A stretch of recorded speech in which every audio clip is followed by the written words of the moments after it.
we need to recognize the heck out of people. There is no good deed that's done that we should not recognize. We should shout every good deed from the rooftop. We should recognize people. We should make them feel good about what they do. Hello and welcome to the Modern Hotelier presented by Stay Flexi, your all-in-one modern operating system for independent hotels. Each episode will get to know an industry expert and we'll discuss the latest trends in hospitality to help you, the Modern Hotelier. Welcome to the Modern Hotelier presented by Stay Flexi. I'm your host, David Malilli. And I'm Steve.Carran. Steve, who do we have on the program today? Yeah, David. Today we have on Dr. Jeffrey O. Jeffrey's a global renowned CEO, educator, leadership coach, motivational speaker, and even an author. He's been recognized as one of the most famous and influential leaders in the world of global hospitality. Currently, Jeffrey's the CEO at St Justine Hotels and Residences. In addition, he also serves as a president of the International Hospitality Institute, where he oversees global operations. Jeffrey has published several books of fiction and nonfiction, including Dead or Alive, an action-packed thriller. Welcome to the Modern Hotelier, Jeffrey. We're happy to have you. Steve, thank you so much. I appreciate your kind introduction. Thank you. That's quite a bit, but thank you very, very much. Appreciate it. And also, David, thanks for having me on. Thank you. Welcome, Jeffrey. So the format of the Modern Hotelier, what we're going to do is ask you some personal questions just so that the audience can get to know you a little bit better. We'll then blend that into some personal questions in your career, your current company, and things that you're working on. And then we'll end with industry topics and trends and get your input there. Sound good? Mm-hmm. Absolutely. Okay, so what was your first job? My first job was as a front desk agent in a hotel in Baltimore years and years ago. I worked for a Marriott property on Price Street as a front desk agent, and it was a fun experience. I liked it so much, I decided to stick around, and here I am, still in the industry many, many years later. What's the weirdest thing you've seen in a hotel? Oh, I've seen all kinds of things. I don't know that everyone says it could be a whole show on that, but we're asking it anyway. Enough time, but I've seen all kinds of things. I had a gentleman who was quite upset. Check-in, he wasn't very happy, and he decided to, relieve himself at the front desk, and he was really upset. And I guess he drank a little bit too much. And he decided to just let fly at the front desk, and it was quite surprising and really stunning. Wow. So that's only one of many. There have been a lot of experiences. One day, I think I'm actually going to write a book about the hotel industry. So I'm toying with that idea. Yeah. And it's going to be quite interesting, I'm sure. I agree. So what would you be doing if you weren't in hospitality, if that wasn't your full time? I'll probably be writing books full time. I love to read. I love to write. I've got a ton of books in my home library. I just love books. That's my passion. So if I wasn't fully in the industry, I'd probably be writing full time. Great. If you could trade places with someone for a day, who would it be? That's a very interesting question. I've never thought about that. Who would it be? Someone living or someone? Well, it has to be someone living, right? Yeah. Who would it be? If you wanted to go back in time, I'll let you go back in time. Who would it be? I struggle with that one. I have never considered that.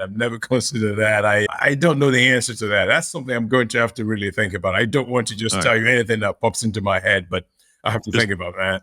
After the show, you can, when you figure it out, you can text them. Yeah, is there a secret talent that you have that nobody knows or most people don't know? I don't think so. I'm not as smart as people think I am. I don't have a lot of talents. I'm good at just a few things. My wife would tell you. And, I love to run, obviously. I love to run long distance. I've done the marathon and all of that. I would not call that a talent, So I think that's about it. I dabbled in singing years and years ago, and I actually, was part of a group years and years ago when I was younger. So I don't know. I don't know if I was talented when I was doing it, but I did give it a shot. So. Can we ask what the group was called? Well, it's called ABC. ABC. Yeah, it never went anywhere. It was just some, youthful, adventure, if you will. So. I got it out of my system at some point pretty quickly. What's on your bucket list? My bucket list, I've got quite a few things I want to do. I want to be able to make a dent in the universe. To reference, Steve Jobs, I want to be able to do things that impact humanity, that change the world. And obviously, I love to travel like a lot of people, but I want to be able to help things like building an orphanage in a country that needs that. Helping those who are struggling, who need help, in education, health, all kinds of things. I'm already involved in charity work, and part of a few organizations that do such things, but I want to be able to do them on a larger scale. I want to be able to give back. I've been incredibly blessed. And I think our mission in life is to improve other people's lives. Our mission is to rescue others in any way that we possibly can. And I always talk about my favorite quote by an American educator, Horace Mann. And I think we're all familiar with the quote, at least quite a few people are familiar with the quote, where he talks about, you should be ashamed to die unless you've done something good for humanity. It's a quote that resonates with me. How about the impact that we make on the world that we live in? We cannot just be biological beings who are interested in making money and eating and drinking and doing all kinds of things. We have to have an impact on the people around us. We have to be able to make our world a better place. And I want to be able to contribute in any way that I possibly can. If it's true, helping people get education in countries that really require that people are struggling. If it's helping people get access to food, you've got a lot of food insecurity in the world that we live in today.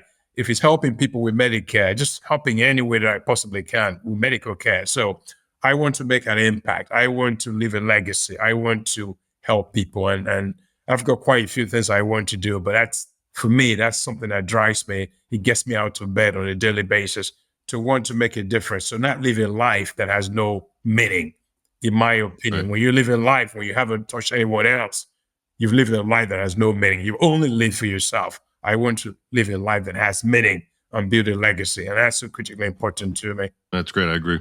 But do you have a favorite movie, a go-to movie? I've got so many great movies that I love. Oh my God, where do I even start? I've seen so many over the years. Give us one. I can't possibly name one movie. I'll have to name 5 or 6. I've got so many, and I could name several, right? But it's tough. I saw City of God, which is filmed in Brazil. I thought that was a great movie. It was brilliantly done. I've written movie scripts in addition to writing books. So when I see a story that really resonates with me, gets my attention. I'm currently watching one on Amazon called Protege, and it's got a few really good, actresses and actors in it. I actually started watching it 2 nights ago on Amazon. Very, very good. It's got Samuel L. Jackson. It's got a few other folks in a great, great movie. There've been so many. I saw Zero Dark 30, which I thought was great. I saw the first movie that really struck me by Billy Bob Thornton, Sling Blade. I thought that was a classic. Yeah. I mean, there's so many. I mean, we could spend the entire show talking about movies. And then I've got shows that I really, really like. Of course, you've got Game of Thrones. You've got Game of Thrones. You've got what's this other one from the UK? I can't remember. But it's so many great movies out there and series and all of that. So it's a long list. If you could have a superpower, what would it be? The power to make people a better version of themselves. Well, you just touch someone. We all have things that we want to be, right? I want to be better than I am as a human being. There are a lot of things I'm working on. I'm a work in progress, right? So, but if I had the power to just touch someone and have them transform into a better version of themselves, the aspirational them that they want to be, I really want to be that person. I would love to have such a power. Just touch them, boom, just like that. That's awesome. That's great. Yeah. And this will be the last one in this portion. Give us one word that best describes you. Passionate. Passion. Everything that I do, I'm driven by passion. And anyone who's ever met me would tell you that I'm just a bundle of passion. That's how I've always been. And that's me. That's awesome. Well, Jeffrey, that was great. Now I kind of want to learn a little bit more about you, your background, kind of how you got here. Where did you grow up?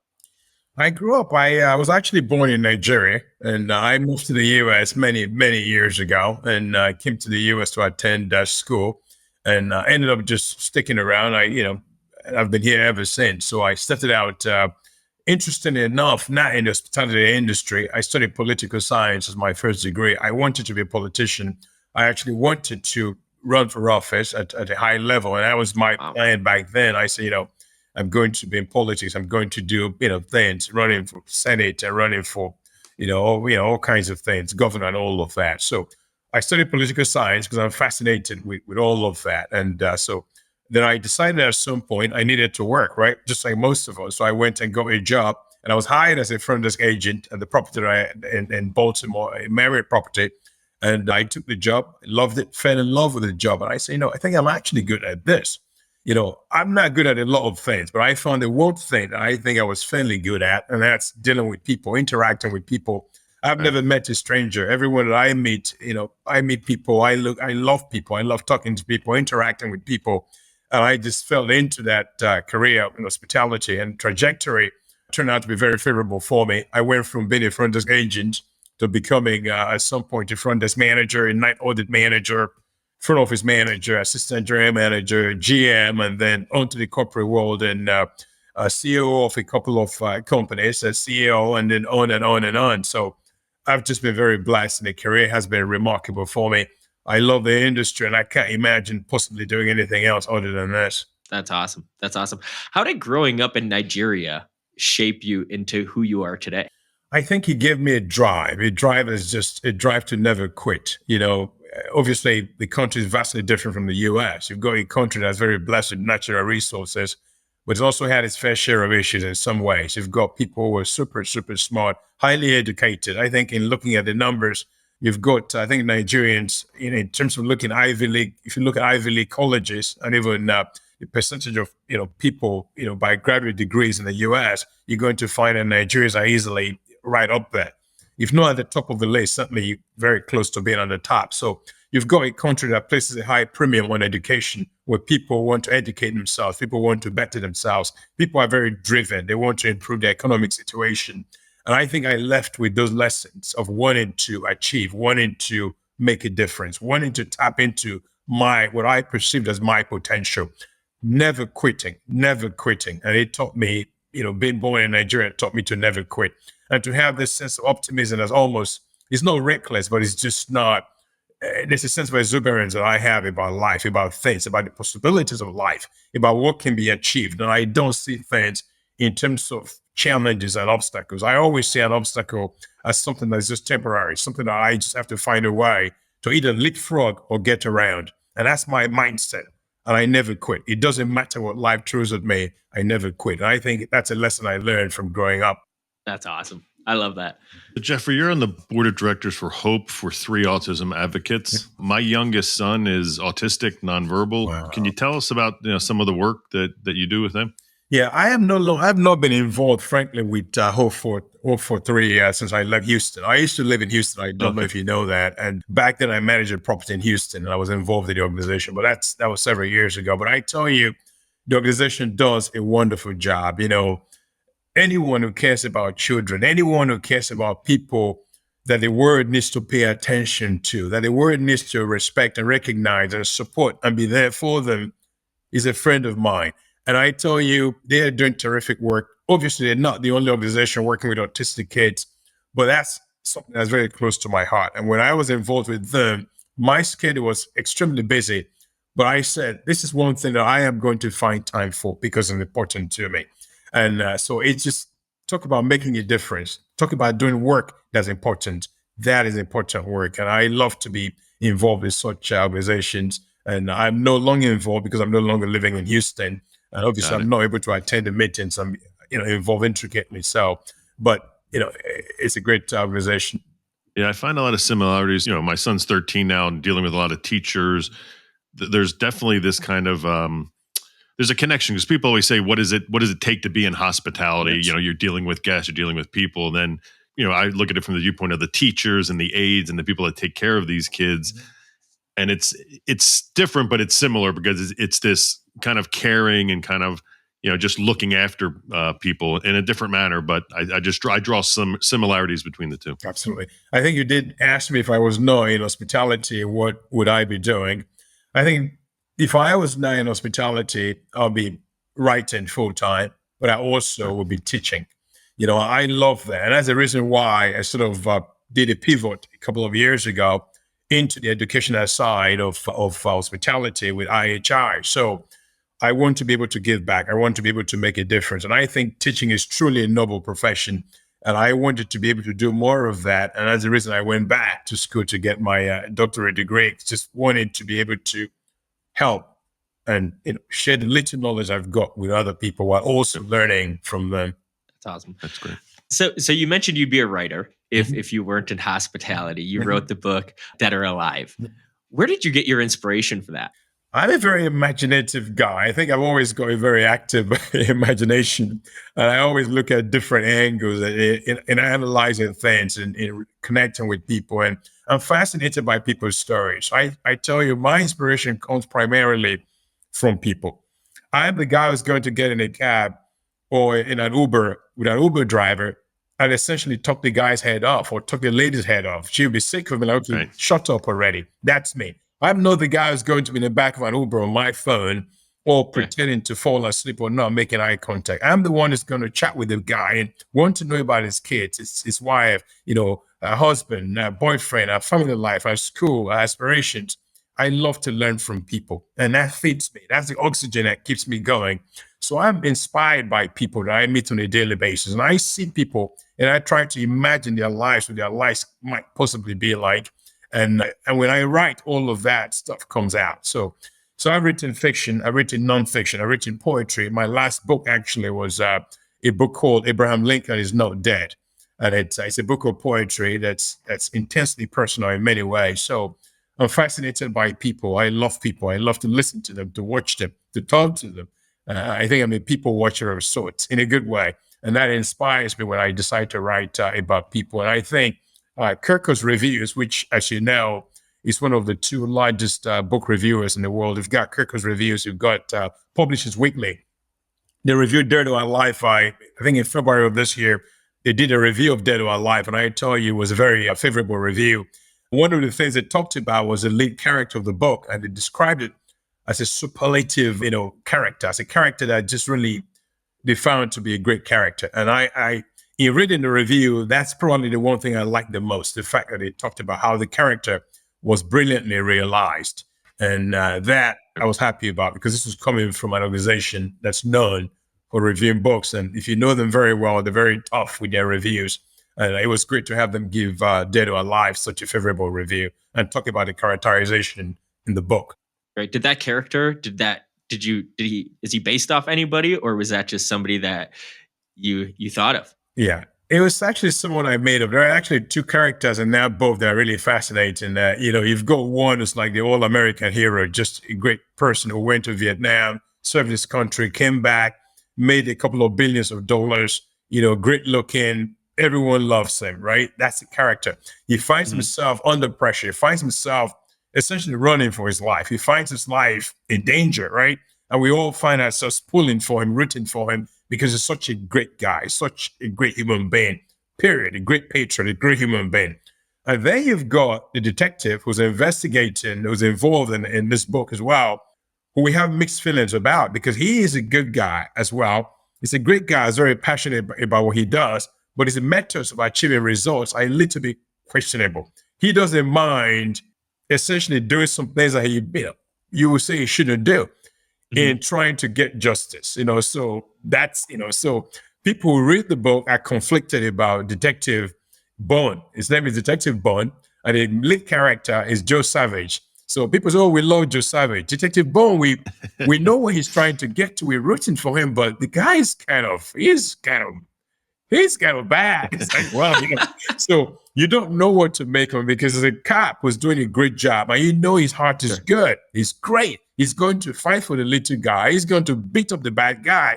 But at times in beating up the bad guy, you think, maybe you didn't need to punch him twice in the face, right? Maybe you didn't need to punch him in the nose and see him bleed, but that's Detective Bowen. So people are conflicted about his character. But, that's what makes it a book. Well, that's awesome. I appreciate that. Yeah. So now I'd like to learn a little bit more about kind of, what your current role. You're currently the CEO at St Justine Hotel and Resorts. How is that going so far? It's going very well. I mean, St Justine is really the genesis. It's really the origin of that. It's me looking to do, come up with a brand, an ultra luxury brand, an uber luxury brand that the world has not seen before. Something that takes it to a different level in terms of service excellence. You've got many brands out there that do a terrific job, and I don't need to name them. We know who they are.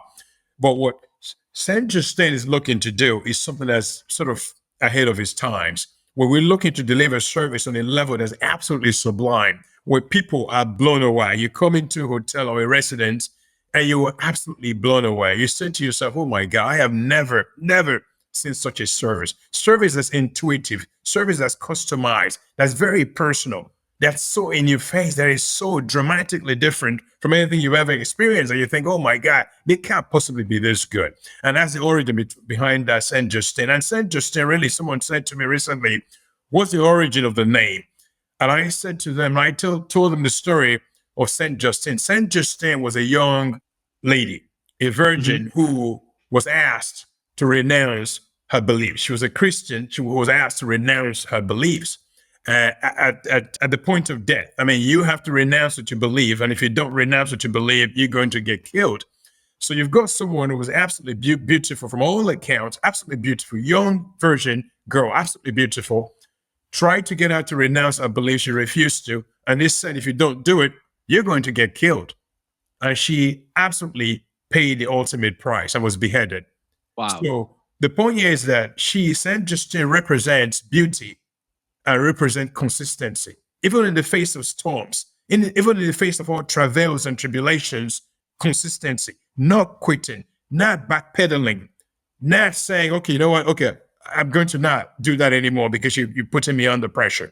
So we wanted a brand that was going to be not only delivering beautiful properties, but also delivering consistent service. There are so many brands out there that are great brands, beautiful properties, but at times, and you and I have been in some of these properties, they look very, very nice, but at times the service falls short. It's not consistent. You go to one location and it's great. You go to another location and it's not so great.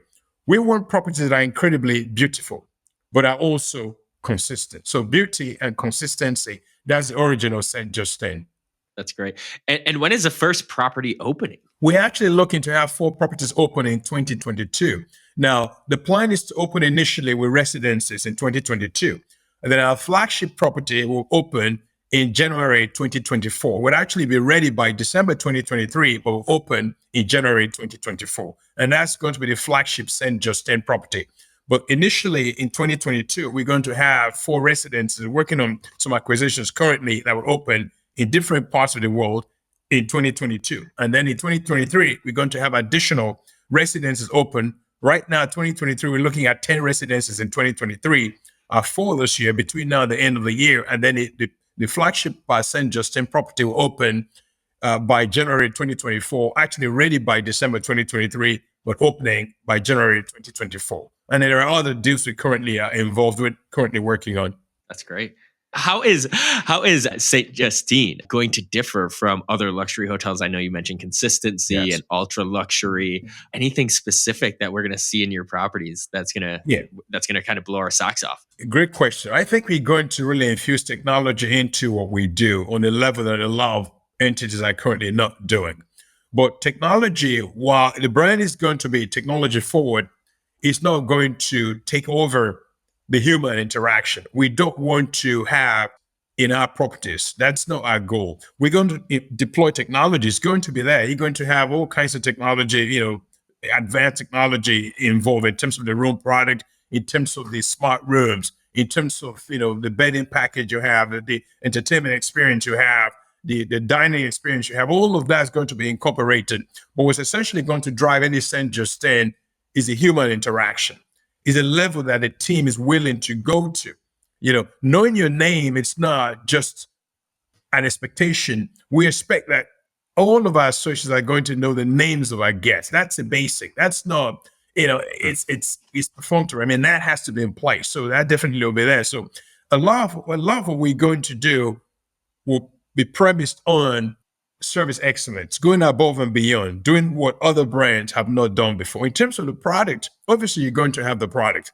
I can't tell you that we're going to have the product that no one else has, because that would not be true. So you have a lot of great looking properties all over the world. In Asia, they've got magnificent properties. I mean, in the US, also, Middle East, you've got beautiful properties. The issue is not just having beautiful properties, it's having consistent service. And that's what I keep talking about. Beautiful properties anchored by consistent service delivery. So that's ultimately, I think service is going to be the great differentiator for a St. Justine property. You stay at a St. Justine property, you're going to have access to a private chef. You want, any demand that you could possibly want that can be fulfilled within the bounds of reason is going to be fulfilled. If you say, I want a private helicopter to pick me up and take me to the golf course, if it's at all doable, we're going to arrange it for you. So your private chef, your private driver, your personal fitness trainer, all of that is going to have your butler, who is going to be at your beck and call. If you need any assistance, they're going to be there. People talking about limo rides. If you want a private plane to come pick you up from your residence and fly you to the property, we would arrange that. So we're going to go the distance. We're going to go to a place that a lot of people who are currently in the industry have not even imagined. Not because they can't do it, but because they've not applied effort to do it. We would apply effort to do it. And if you look at the antecedents of people behind St Justine, you can see exactly why service is such an integral focus of what we're doing. You've got Mr. Holshuzi, who co-founded the Ritz-Carlton Hotel brand on the board of St. Justine. You've got Philip Boyen, former CEO of the Fox Travel Guide, obviously someone who knows this stuff when it comes to luxury service on the board of St. Justine. You've got Frances Karajan, who's one of the top 10 most influential women in people actually in global hospitality, who runs the Luxury Boutique Association, Lifestyle Leaders Association, also part of St. Justine. You've got Letitia Proctor, a senior vice president with Donohue Hospitality, who has been around for many years doing some incredible things, also a board member. And last but not the least, you've got Andrea Belfanti, who's a CEO of ISHC, which is International Society of Hospitality Consultants, also a member of the board of St. Justine. So you're not going to find a board anywhere in our industry that's got such an aggregate of people who've got a vast experience in hospitality, especially luxury hospitality, on one board. Any of those people I mentioned alone is highly credible by themselves, just one of them. So these are people who know their stuff, who've done it for many years, who are incredibly humble, even with all the experience that they've got, all part of St. Justine. So really honored to get to work with these ladies and gentlemen, and I learn from them and share the little knowledge I've got with the other team members in St. Justine. That's great. I have to ask the question because of my background, but is there a piece of technology that you're excited that you'll be using at these properties? Yeah, we're going to be using AI technology, a lot of smart technology, where you check into a hotel, you have the mirror in the elevator, where you want to be able to access the elevator, and facial recognition technology while accessing the elevator. That's one that we think is important. In the guest rooms, being able to access all of your devices, have them all keyed in alignment, all of that. Your bedding package, obviously, being able to adjust your bed however you want and have your pre-settings however you want, all of that. You come back to the room on another day, if you like a particular room and you return to the room on a particular day, you walk in and you get welcome and say, Mr. Carran, welcome back, to St. Justine, Aruba. We're so glad to have you here. All of those things. And we're going to tap fully into all of that. But again, it's going to be technology forward brand, but technology is only a part of what we do. Because I firmly believe, and I always say this, I say technology is a moving train. You can get in front of it or you can get inside of it. That's how I look at technology. So we want to use technology fully, but at the same time, great technology does not make great hotels. Great people make great hotels. And we never want to lose sight of that. So we hear people talking about, I'm going to have all this, I'm going to have all that technology. What's often missing is a human piece. I want to check into a hotel where I meet someone who's going to smile at me and say, good morning, good afternoon, Jeffrey. How are you doing today? How was your trip from the airport? We're glad to have you back. If you need anything at all, reach out to me. This is my phone number. This is my extension. And shake my hand and make me feel good. And that's what I'm looking for. I'm not looking for a robot. I'm not looking for a machine to talk to me. If I wanted that, I can just talk to Siri. Yeah. Yeah. And I say to everyone, I think it's, I ran hotels, was a front desk clerk. My biggest thing is what are on the screens now that these front desk agents don't even look at you, don't even look up. You walk back and forth through the lobby and they have all these opportunities, just exactly what you said, make a little bit of a difference. How was your day, Mr. Malili? Yes. Or, anything, just a smile, just, everything okay. That's just, that doesn't cost anything. Yeah. And they're fixed. I was at a hotel in Miami and every time I went by the front desk, 2 agents, and it was a brand. It was a nice hotel, and just staring at the screen. That is so unacceptable. It breaks my heart when I hear about those things, because I think of myself primarily as an evangelist for the industry. Service, I bleed service. I mean, that's my passion. I love that. Now, what you mentioned resonates with me because I went to a property in DC to give a speech several years ago.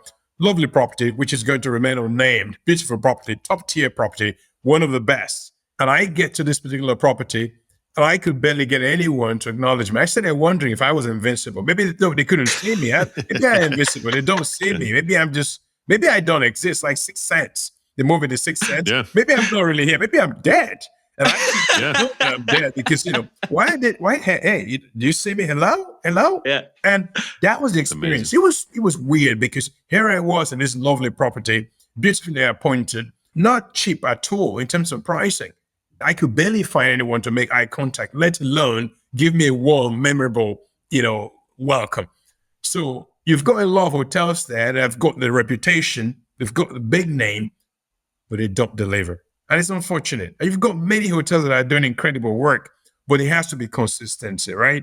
A Big Mac has to be a Big Mac, right? It doesn't matter where you go to. And McDonald's gets it in that sense, right? I mean, when my kids go out and they get a Big Mac, it doesn't matter if they're getting it from Texas or from Florida or from Kentucky. It's going to be a Big Mac.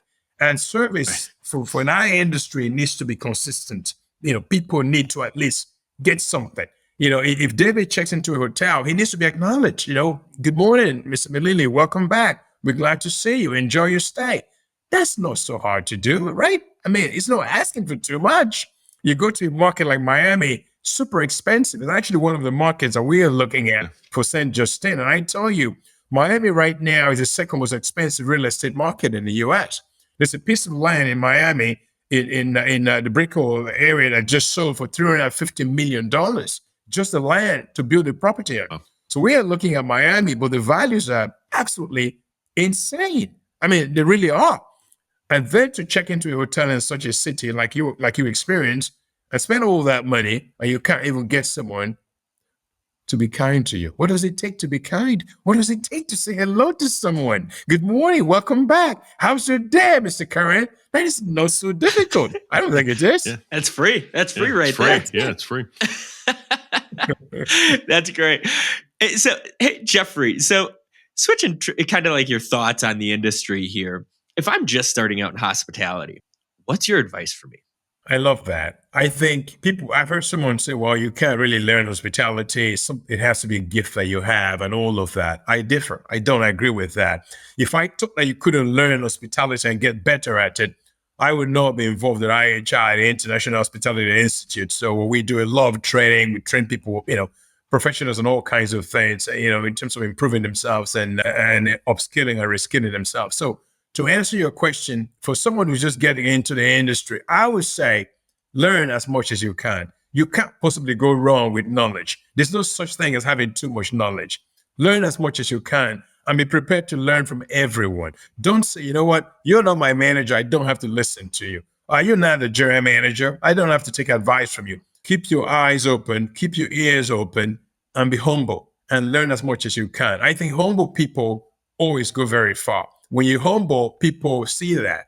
I think at the end of the day, when we talk about service, we need to remember that service comes from to serve, and service requires humility. You can't really succeed in our industry to a certain extent if you're not willing to serve, if you're not willing to humble yourself. So I say, be humble and be open to learning and always keep learning, never stop learning. That's great advice. Yeah, so we've covered a lot what hotels are doing wrong. Is there one thing you think as you travel that hotels should be doing differently? Is there one thing consistently that you kind of feel like, man, no matter what, everywhere I go, it's the same kind of mistake that they're making?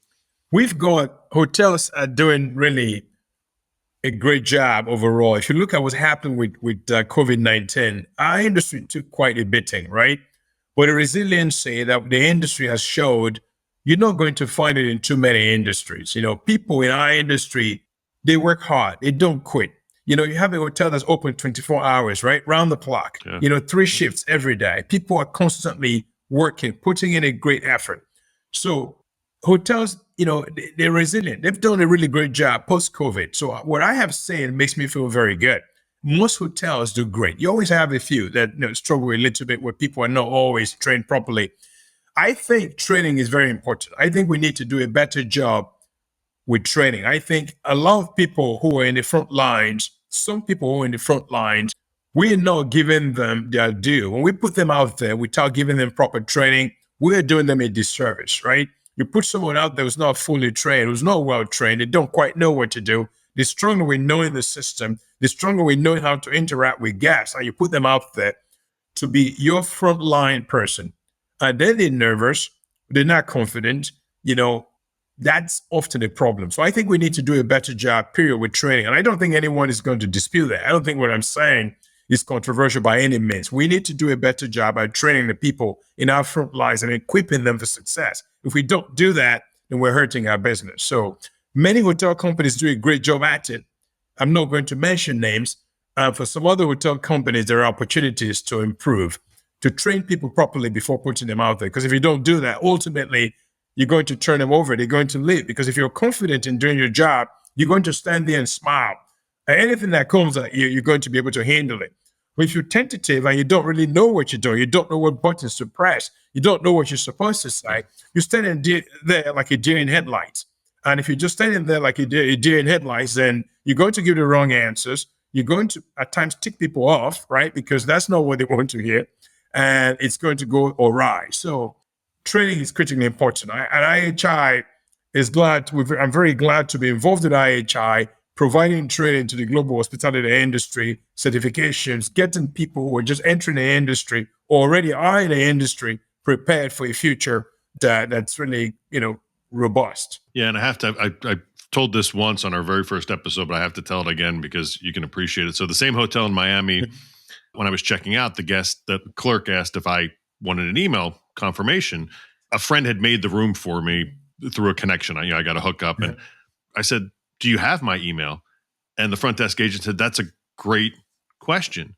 And we had this awkward stare at each other, and he must not have known how to look up if my email was on my record. Wow. So he says, I'm going to write down your email. He goes, "Tell me what your email is." Wow. And I said, "First name." And he wrote down first name. Oh my goodness. I said last name. He wrote down last name. Oh my goodness. And then I said NYC@gmail. And he actually wrote it. He wrote it out. Oh my goodness. And I never got my receipt, never got my confirmation. But get your receipt. But when you just talk about little things to treat, he didn't know how to look up the email. I can't believe that. That reminds me of the joke about someone who called a tech support line and said, my computer won't start. And the person on the other end said, okay, all right, turn it on and press any key. Any key. And she said, well, I don't see any key. Press any key. I don't see any key. Yeah. I don't see any key. I see QUW. I don't see any key. That's kind of what that reminds me of. First name, last name at Gmail. That's hilarious. So it's not training. You're absolutely right. It's not training. People not trained properly. We put them out there, they're not fully trained, and then we wonder at times why they get frustrated and they leave. Again, many companies get the right idea, they're doing the right things, but you've got a few companies that have opportunities to improve. My guilty pleasure is cigars. So I like to have a cigar on Sunday. And it's amazing because there's a kind of, here in Phoenix, it's a vapor cigar shop. Yes. I've lived in this area or gone to that shop for 3 years. And no matter what employee is there, they are always polite. What are your plans for today? Wow. What do you got going on? Wow. And it's just this consistent, and it's amazing because it's just this little, vape, cigar shop next to a supermarket. And you're thinking like, they can get it right, but I'm buying a $15 cigar and I'm getting better service than spending $1,500 a couple nights at a hotel. It's all about training. And I think companies will really do themselves a great deal of favor by really focusing on training and training people on a daily basis. And it cannot be training that's a data dump. You can't throw a Bible of things at people and expect them to memorize all of that information. Just training people incrementally, consistently makes all the difference. Yeah. So it might be this, but so right now, you look at a platform like LinkedIn, there's a lot going on about, COVID, mask, labor shortage. What do you think that we're not talking about in hospitality enough on a platform like LinkedIn? I mean, it could be the training, but is there something that you think that you're like, why isn't somebody posting about this? Yeah. I think we need to do a better job at recognizing people. I think it's so important. Recognizing people is so critically important. It takes us back. My point takes us back to Abraham Maslow's hierarchy of needs, right? In which we all studied in college. Once you get past the food, shelter, and all of that clothing, People want to be recognized. People want to be made to feel good. Ultimately, it's so important, especially in the fast-moving society that we live in, right? Everyone who comes into your hotel, if you work in a hotel, needs to be made to feel that they're a superstar. Not a star, but a superstar. We're so happy to see you. Hey, can I get that for you? Can I get you some coffee? Can I get you a drink? What are your dinner plans for tonight? Have you been to the area before? Here, let me show you a map. Check out some restaurants. We need to make people feel like $1 million when they come into our properties. It doesn't matter if we're having a good day or a bad day. So, and then the people who work in those hotels, we need to make them feel like $1 million. Because you've got folks who are on the front lines working every day in an operation that's 24 hours. And some of them make okay money. And some of them don't make that great wages, right? They don't. Some do make decent wages. And some, they don't become a millionaires, right? From working at the front desk or cleaning rooms or serving food, right? I don't know of any person who's became a millionaire because I worked at the front desk or I was serving food. I was busting tables and I saved $1 million in my 401k. You're not going to find that for the most part. We are not saying that people need to be paid $1 million to bust tables. That's not the point, right? Because economics, right, there are economics involved in all of that. We get that, but we need to recognize the heck out of people. There is no good deed that's done that we should not recognize. We should shout every good deed from the rooftop. We should recognize people. We should make them feel good about what they do. I remember I used to run a property in Houston years and years ago, and I tell you, one of the things I love to do when any of my team members received an accolade from a guest, either a comment card that was favorable or was mentioned in Medallia, the guest service tracking system, right, or, TripAdvisor, I took my management team, I went over to that team member, just walked up to them, and without saying anything, we started clapping for them. People would turn red. People would like, oh my God, And other guests would see this happening, and people love that. It was awkward. It was embarrassing as heck, but they loved it. We need to take time to recognize people who are in our industry. We can possibly not recognize them too much. So we need to recognize them. And every day, we need to start every day as leaders running hotels with a pep rally type deal, right? Yeah. So every morning you get everyone together, 5 minutes, hey, gets everyone all pumped up. It's like a football team, a football coach is about to, in the locker room with the team members, with the football team members, and getting everyone all fired up. Every day we need to do that. And we don't need to only do that pep rally or huddle once a day. We need to do it before every shift. You do it for the morning shift. You get your team members all pumped up and they go out there and deliver great results. Then the afternoon shift comes in and you do the same thing. And the night shift, now you do the same thing. People need that recognition. They need to be recognized. You need to thank them. Thank you for your work. We don't have to give them an award. We don't have to pin a medal to their jacket, but we need to show that we appreciate their effort. And that's only going to make them work a little bit harder. Absolutely. And then kind of one question into the future here. Well, not quite too far into the future, but how do you think the metaverse is going to affect hospitality? I think it's something that we need to pay attention to. You've got a couple of companies already that have hotels, right, in the metaverse that are coming up with that. I haven't, explored that for myself. I haven't explored it for St Justine or something, not for IH. I haven't done any of that, but I think it's here to stay. I think some folks who are not very familiar with the workings of all of that, right?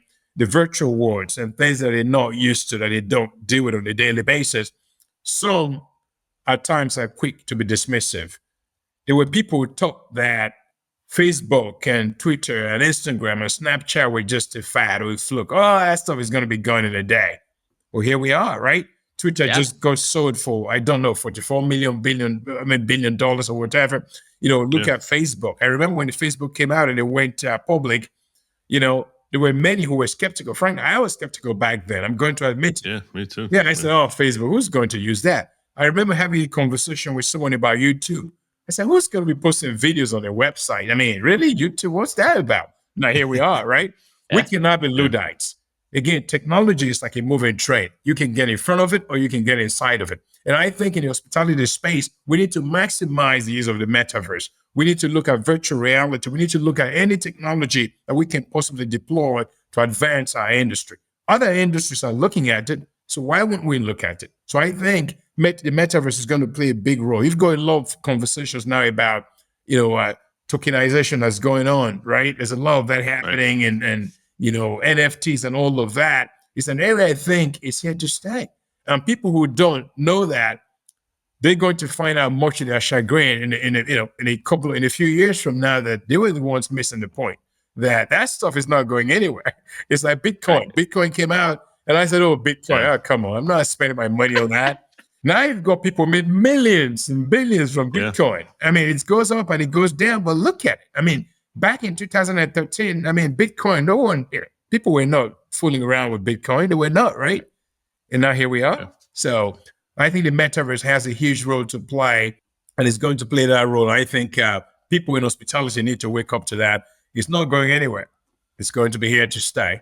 Yeah, we have to get ahead of it. We're going to have probably in next month a good friend of mine, Michael Cohen, who's a really he's with Hugo Virtual, and he's kind of a VR kind of metaverse expert. So I try to read his stuff and the articles he's posting on LinkedIn because I'll be the first to admit I kind of get it, but I don't get it. So I need to learn and educate myself. And like you said, I think that in the past, that's some of them. You try to learn from some of those mistakes when you said, "Oh, how would Facebook ever help my hotel?" or "How would Instagram ever help my hotel?" And then you're behind, and then it's too late. And the early adapters and the ones who educate themselves kind of prevail and get ahead. So true. People are listening because you're a guy who's got a technology background. And if you were sitting here saying, "Listen, I need to educate myself. There's a lot I need to learn about the metaverse," that's humility. That's what I'm talking about. Knowing that there's a lot we don't know. We have to always stay curious. There's a lot we don't know. But there are people who are going to say, "Oh, I'm a technology guy. I know all of that." But here you are. You're a technology guy. You've run technology companies, and you know that there's a lot you still need to learn about this new world that we're all exploring. That's humility. And that's the attitude I think we all need to have. And I think at times we don't realize that. So thanks for saying that. Oh, no problem. Yeah, I'm pretty humble. I try to surround myself with people that are smarter than me. That I let them do. As you talked about Steve Jobs earlier. I mean, that's my mantra: is I hire smart people to tell me what to do. I don't hire smart people for me to tell them what to do. So true. Because then why did you hire them? It doesn't make any sense. Yeah, I mean, this call is a great example, Steve and David. I took the call. Our call was going to be for a certain time. I had the time wrong, and I was on the call sitting there waiting, and I said, "There's no one here. There's no one here." And then when I saw your email, Steve, I said, "Oh, it was my mistake. I was the one who screwed up. I was the one who had the wrong time. It wasn't you. I owe you an apology. You don't owe me an apology. You don't owe me an apology. I messed You're up. good." I could have figured out the time. Steve, John, and I, we were all freaking out. We're all like, and then I have it worse because I'm in Phoenix, and so we don't do daylight savings here. So half of the year I'm on Pacific. Oh, wow. So I'm on LA time, and I'm 3 hours behind New York, and then half of the year I'm an hour ahead of LA, California, and I'm 2 hours behind New York. My goodness. And so it always, and I've been here 4 years, but I'm adjust. still not getting used to it. But anyway, but no, we appreciate you. We're glad you were able to accommodate, with the right time. And, before we finish up, that was our last question. Is there anything that you want to tell us about that's up and coming? Anything you want to plug? Go away. Give us some things that are happening with you that we can share with the audience. Thank you. We've got several things going on, and obviously I talked a bit about St Justine and all the plans we've got. You're going to be hearing some announcements in the next few months about new developments with St Justine. So really excited about that and all that's happening there. On the IHI side, we have a lot of things always happening on the IHI side. We recently concluded the Global Hospitality Awards, which is quite a big deal in the industry, recognizing people from all over the globe who are doing great work in the hospitality space. So we've got some other things coming up in IHI, so several more courses being rolled out, certification programs, partnerships with different entities in different parts of the world that we've got happening. And one thing that's going to be happening that I'm really excited about, you're going to see a global customer service index type deal that's going to recognize companies that are the best performers in delivering hospitality globally. You're going to be saying that. So you're talking about restaurants, hotels, hospitals, entities that provide service, that have that one-on-one interaction with their clientele.